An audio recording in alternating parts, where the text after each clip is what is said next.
Good afternoon. My name is Marne Litke, and I will be presenting the GoPro Strategic Analysis for Strategic Management 690. Regarding the company background, GoPro is a relatively new company founded in 2004. By 2012, though, they boomed significantly and had a significant percent of the market share for digital camcorders, and they went public in 2013. They rebounded on their first quarter 2015. However, you'll see in the last year and a half, they have been struggling regarding their revenue and profit. Their mission is to capture the pictures and meaningful experiences to help celebrate them with family and friends. So what you'll see here, though, is because they were founded in 2004, that they capitalize on the social media opportunity in order to share these experiences and having the ability to upload the camcorder easily onto their laptop or whatever personal electronic device. GoPro does have a level of code of ethics, though you'll see here that a lot of the code of ethics are strongly more on a conflict of interest or regarding client experiences or mutual understanding of objectives. They haven't, and because they are new, haven't had anything really significant occur regarding ethical issues, though relatively recently they did have a skier that had a GoPro on his helmet, and they believe, and he got into an accident, and they do believe that the the camcorder compromised the helmet structure and increased the level of damage to his brain. So there is a level of corporate responsibility that GoPro hasn't significantly made an effort into that they could look at differently going forward. When you look at their business model here, you'll see that their value proposition is sharing those incredible photos and experiences, and that has been their value proposition since the beginning. Their channels, as I mentioned before, regarding social media and putting out social media contests, that has been their biggest level of advertising, and using those social networks as distribution partners as well for key partners, and then the individual users obviously for customer segments. Their cost structure is the research and development costs, the general administrative costs, and then sales and marketing. So nothing really different or unusual or unique for them. And then their customer relationships has been the acquisition and engagement. So when looking at competitive strategy, so their pricing strategy is to make affordable prices, though if you recall and familiar with GoPro, they were pretty significant when they first came out in 2004 of a costly around the $300 range. Now, because they have come out with different levels of GoPro and they, in their research and development, have upgraded this significant capabilities and accessories, that they do have now price segmentation regarding the different levels in the $199, $299, $399. So they have become a little more in the competitive pricing, though you'll see in the SWOT analysis they do have a level of outside threat regarding competition of substitution. They do focus mostly just on the GoPro camera, though they have had mounting accessories, and they are looking at advancing and expanding on their accessory line. So in the 5 forces analysis, you'll see the bargaining power of the suppliers, and there's a high competition among those suppliers.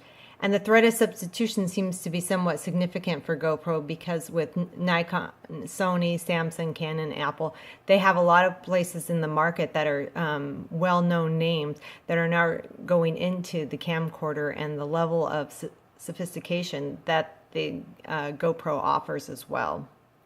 And it's becoming a fast industry, growing and expanding on their market share, and their market of global marketing is another significant thing that GoPro can capitalize on.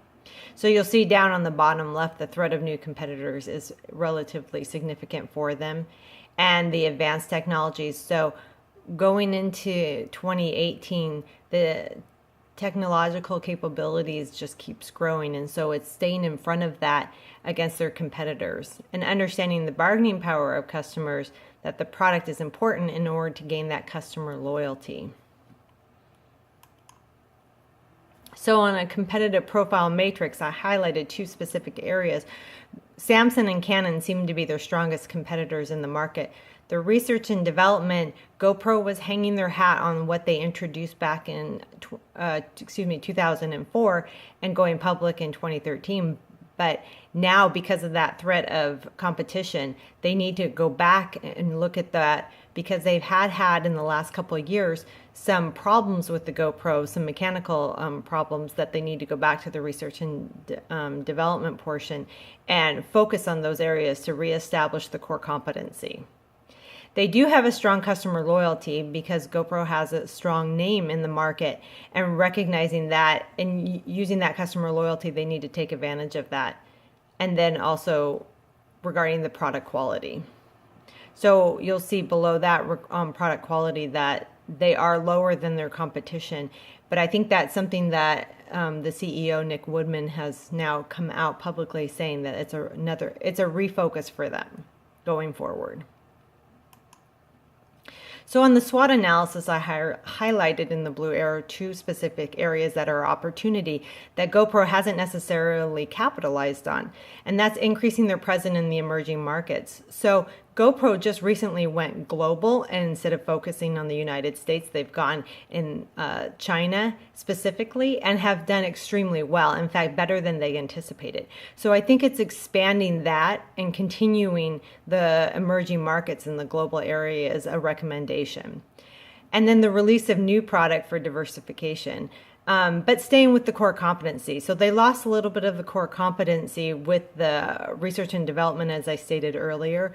But releasing the new product and staying ahead of the competition rather than letting the competition catch up with them, I think is going to be a very significant move for them going forward if they're going to recover on their market share.